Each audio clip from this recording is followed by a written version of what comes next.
colors, they look good on you. Colors, they look good on you. Disco balls light up the room. All the colors, they look good on you. Nel video di oggi, ragazzi, andiamo a scattare innanzitutto in un campo di rapista, come si dice esattamente qui in Romania, praticamente soia. Lo facciamo con la bellissima modella Andra che vedi proprio alle mie spalle. Questa è una foto che se tu la stai vedendo un po' sfocata, ma adesso la andrai a vedere decisamente meglio.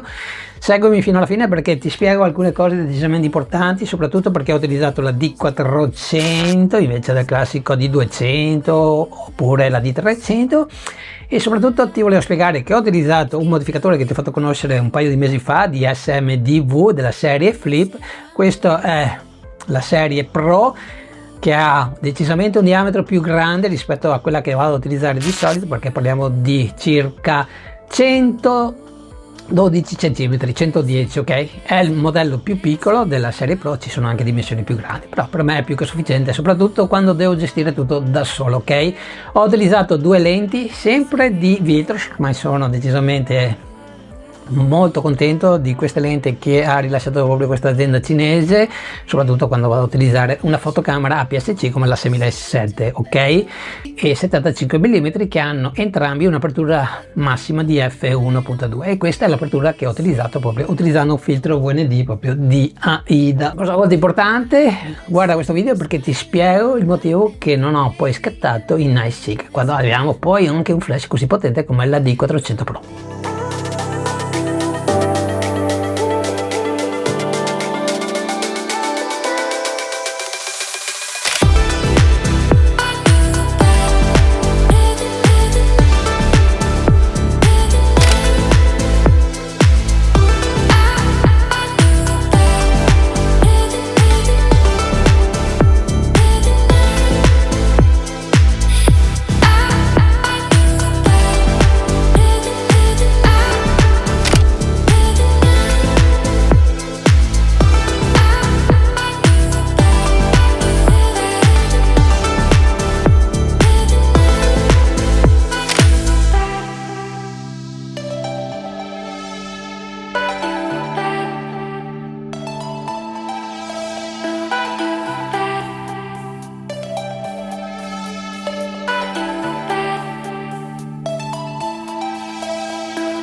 Il motivo che mi ha fatto optare per l'utilizzo del flash AD400 Pro di Godos, a discapito magari di un flash decisamente più portatile, decisamente sì meno potente, sono differenze minime soprattutto quando andiamo a scattare in modalità normale, è stato ovviamente una decisione basata su due aspetti. Allora, innanzitutto ero già partito con l'idea che volevo scattare in Night Sync, quindi senza utilizzare dei filtri, quindi è meglio utilizzare un flash più potente.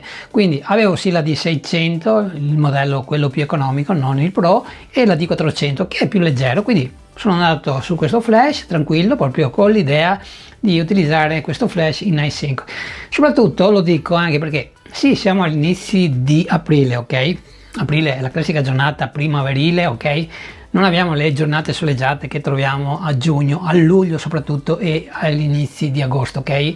Abbiamo tantissima luce, però è stato un periodo un po' particolare, e da quello che ho capito anche in Italia, perché praticamente è stata una cosa in tutta Europa, praticamente abbiamo avuto un assaggio proprio dell'estate, ok? Quindi ci siamo trovati con temperature decisamente più alte del solito, perché qui a Timisoara siamo arrivati a raggiungere i 34 gradi e dopo una settimana siamo tornati a 10 gradi, come strano proprio il clima, e quindi avevamo tantissima luce soprattutto quando andiamo a scattare, anche se siamo vicini alla Golden Hour, e quindi ho voluto utilizzare la D400 anche perché sapevo che andavo a utilizzare un modificatore grande come quel modello che mi stai vedendo utilizzare, cioè l'SMDV da 112 cm, ok? Però ti posso dire che se sapevo che utilizzavo i filtri al 100% avrei utilizzato tranquillamente anche questo flash e si sarebbe comportato praticamente in modo molto uguale alla D400.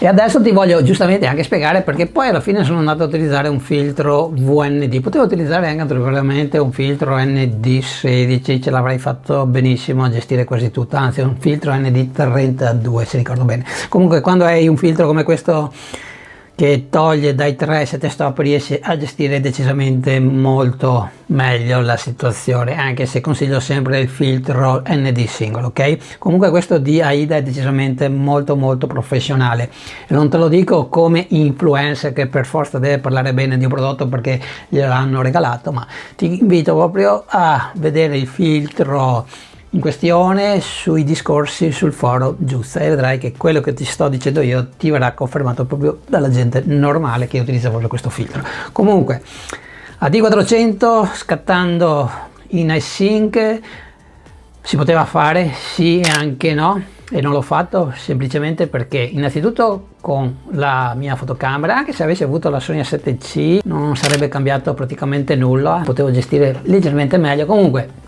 un 4 millesimo perché la 6007 non va oltre come shutter speed, ok, ma questo non è mai stato un problema.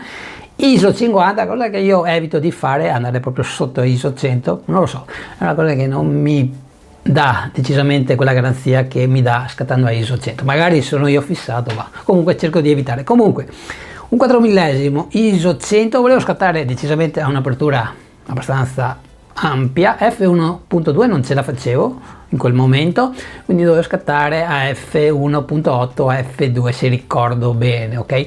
Ho fatto alcune prove, praticamente la luce era quasi perfetta, però nelle foto che andavo poi a scattare poco dopo avevo decisamente un calo di luce, quindi non era costante, quindi non ci ho pensato, sono andato a installare subito il filtro e quindi ho scattato praticamente sempre, come ti ho già detto, a f1.2, un 160esimo, ok, ISO 100 e sono sempre andato tutto regolare con il filtro VND, che tra l'altro questo ha anche il filtro polarizzatore, quindi lo mettevo direttamente la polarizzazione nel cielo.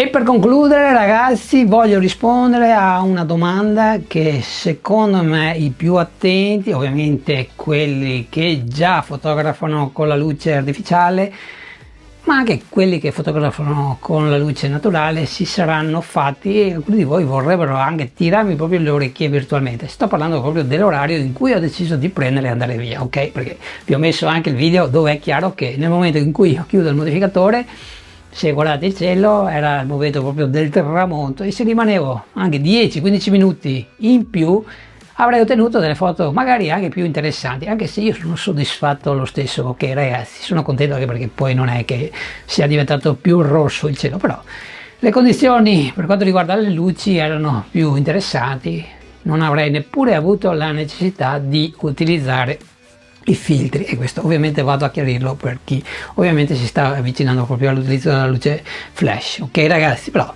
non sempre, e questo voglio ovviamente sempre chiarirlo, è facile sincronizzare fotografo con modella, con make up, con clienti. Io in questo caso non è colpa di Andrea, perché Andrea sarebbe anche rimasta, ma io dovevo andare proprio da un'altra parte, ok? Però ci saranno altre occasioni dove ti farò vedere, magari non su un campo di soia, magari di papaveri o di girasoli, che andiamo a scattare proprio con il tramonto. Ok ragazzi, quindi voi se avete la possibilità rimanete fino all'ultimo momento, fino a quando avete un po' di luce naturale, e fotografate e vedrete che avrete degli ottimi risultati.